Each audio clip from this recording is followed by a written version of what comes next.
দেখাবো। এই মুহূর্তে যে ব্রেকিং নিউজ এসেছে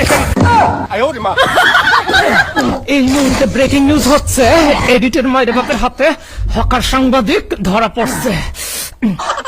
গাইস, বহুত জ্বালাইছে, বহুত। আমাদের বাংলাদেশকে ছোট করতে আমাদের বাংলাদেশে পচানোর চেষ্টা করছে, ছোট করার চেষ্টা করছে, কিন্তু ছোট করতে পারে নাই। কারণ কলকাতা পর্যন্ত জানে এই সাংবাদিক নামের হকার যে কতটা পাগল টাইপের। হালাই এইবার ধরছি। আর এখানে হচ্ছে মলম ব্যবসায়ী।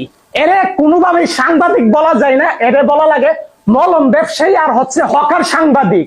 এ হচ্ছে সাংবাদিকের চাইতে বেশি হচ্ছে হকার। তাই এরে এখন আমি বস্তায় বললাম, এখন ওর যে জায়গা আমি ওর জায়গা মতো পৌঁছাইয়া দিব। বহুত জ্বালাইছে, বাট এডিটর মাইরে বাপকে চিনে না। বহুত জ্বালাইছে, এবার চলো।